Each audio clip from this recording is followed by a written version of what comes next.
Hello dear students, today we are going to see a very important chapter,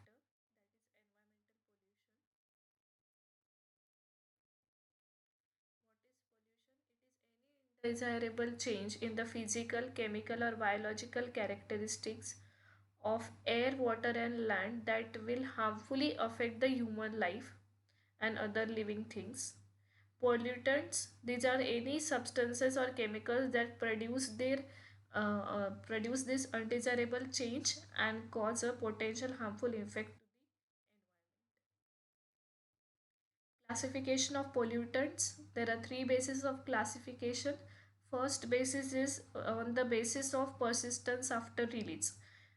In that, first is primary pollutants. That is, they persist in the environment in the form they are released. That is, they remain as it is. They are not converted into any other compound. Example is DDT, carbon monoxide, etc.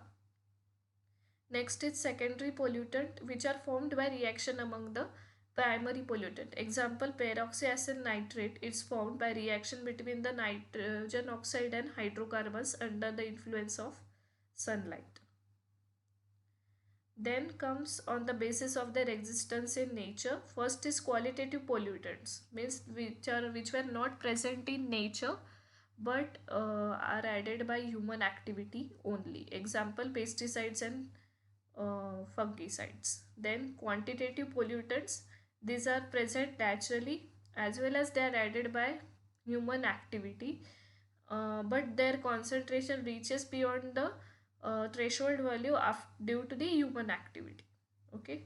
Then on the basis of the natural degradation, they are divided into two types: biodegradable pollutant and non-biodegradable pollutant.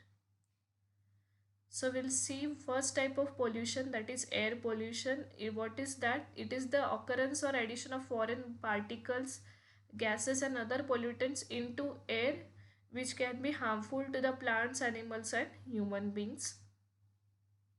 Sources of air pollution, natural sources. Example, it's pollen, volcanic gases, forest fires, storms, winds, cyclones, etc.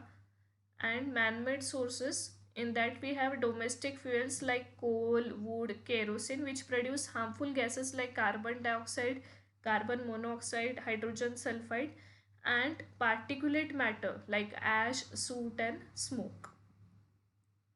Then comes industrial pollutant, that is the chemical plants produce chemical vapors like fluorides, hydrogen sulfide, etc. Metallurgic processing industries produce metallic pollutants like lead, chromium.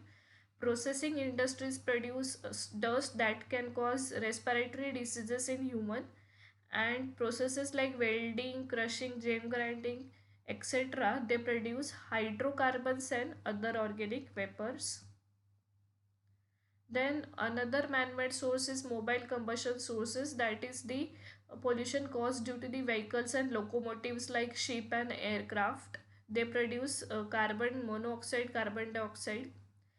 Agricultural activities such as zoom cultivation produce majority of carbon dioxide. Also, spraying of pesticides produce air pollutant like organophosphates. Mining activities produce harmful mine dust. Thermal power plant, burning of coal in thermal power plant, they produce fly ash, particulate matter, etc. And nuclear explosion produce harmful radioactive radiations. What are the consequences? We'll see one by one. Particulate matter causes irritation, bronchitis and asthma and pneumonia. Carbon monoxide, it causes hypoxia and then anoxia. Sulfur oxide, it causes acid rain, chlorosis and discoloration of buildings and sculptures. Nitrogen oxide form pan and acid rain. Carbon dioxide, a major contributor of global warming. Peroxyacid nitrate, phytotoxic and respiratory irritant. Pollens form the allergic reactions. Aerosols are responsible for depleting the ozone layer, and fluorides causes necrosis, abscission and chlorosis in leaves. How can you prevent and control air pollution? Three methods can be implied, that is the separation of air pollutant, prevention of pollution and conversion of pollutants. Okay, how can you separate? By growing more and more trees, using devices, modified devices to exhaust the from the factories, then tall chimneys in the factories, filtration of industrial smoke, afforestation in mining areas, and using fuel efficient vehicles. How can you prevent it?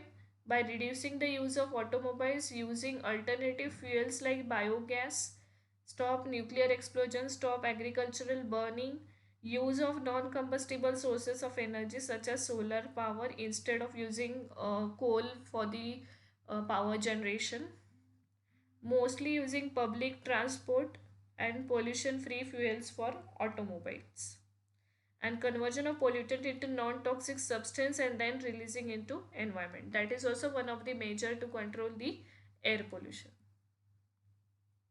Then comes the second case, that is the water pollution. It is defined as the addition of unwanted or undesirable substances into the water which degrades the quality of water, which make them unfit for use. Then then comes sources of water pollution.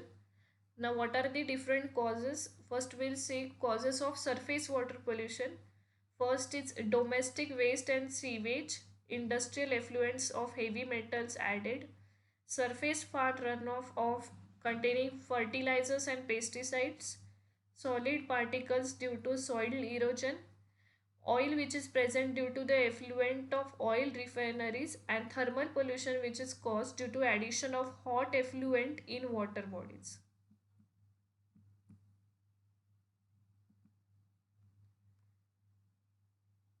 Then we'll see underground water pollution sources. First is fertilizers and pesticides used in the field, dumping of waste into the land. Okay. Then marine water pollution sources are what? Dumping industrial waste by the coastal industries in the sea, oil spills from ship, as well as release of garbage, oil, detergents and sewage from ship. Consequences are what? Freshwater pollution. The effect of freshwater pollution we'll see one by one. First is effect of organic waste and domestic sewage, that is deoxygenation takes place. Why? Because the sewage contains the bacteria which consume the dissolved oxygen which is present in the fresh water and causes deoxygenation of that fresh water, converting it into brownish and blackish water. Then comes the diseases, that is the bacteria which are pathogenic bacteria which are present in the waste and sewage. Okay, they cause number of waterborne diseases like cholera, diarrhea, typhoid, etc. Then eutrophication, that is the sewage stimulate the growth of algae in the water. And last is the water pollution produces foul odor and brown colored water. Then comes the next, that is effect of farm runoff. Uh, First is eutrophication, that is due to the fertilizers which are present in the runoff. And second is biomagnification, that is the entry of pesticides into the food chain which can cause severe diseases.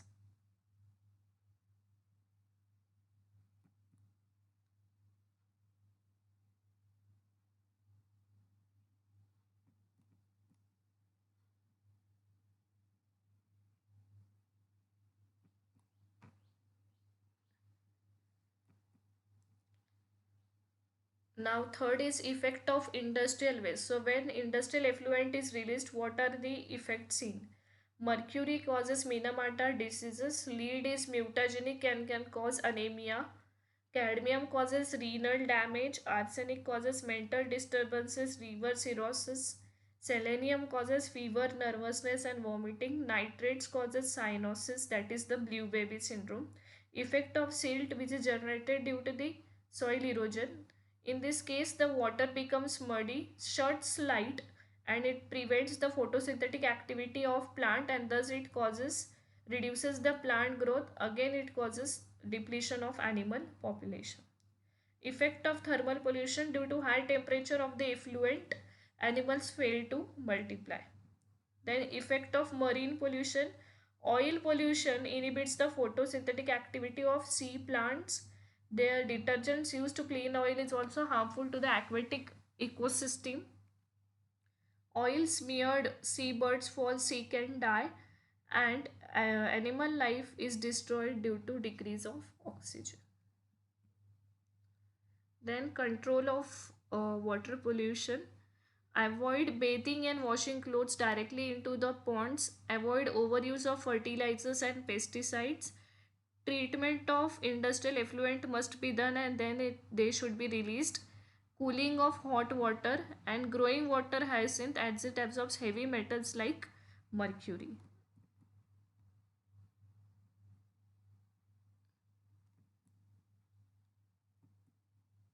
Now we'll move towards the third type, that is the soil pollution. It is defined as the unfavorable alteration of the soil by addition or removal of substance which decreases its fertility. Now there are two causes of soil pollution, that is the negative soil pollution. This occurs due to loss of some useful components from the soil. For example, soil erosion, overuse of land for agriculture, development activities of urbanization, overgrazing, and converting the forest land into agricultural land by shift cultivation. Okay. So these are the causes which degrade the quality of the soil. Then comes positive soil pollution. It is due to the addition of some unwanted material into the soil. So, which are the unwanted materials added into the soil? Pesticides and weedicides, industrial waste, fertilizers, addition of salt. Then comes the sources of both negative and positive soil pollution, that is the mining. That is, mining causes loss of nutrients because of which there is negative soil pollution, and the mine dust, when it is added to the soil, it causes positive soil pollution.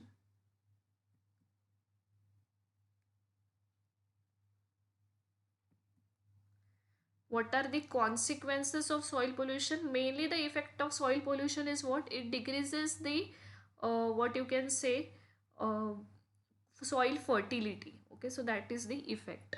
So use of chemical fertilizers decreases the productivity of the soil. They also enter in crops and affect the health of human beings. Dumping of waste causes underground water pollution. Mine dust deposited on land affects the vegetation. Nitrate fertilizers cause the methemoglobinemia and cyanosis. And use of herbicides and pesticides sometimes kill important microorganisms from the soil. Then comes prevention and control of soil pollution. We can recycle the waste, reduce overgrazing, avoid dumping of waste, use of organic fertilizers, afforestation, use of natural pesticides, using biodegradable plastic bags, proper disposal of waste, and proper mining techniques. So these were the three types of pollution we have seen. Thank you for listening.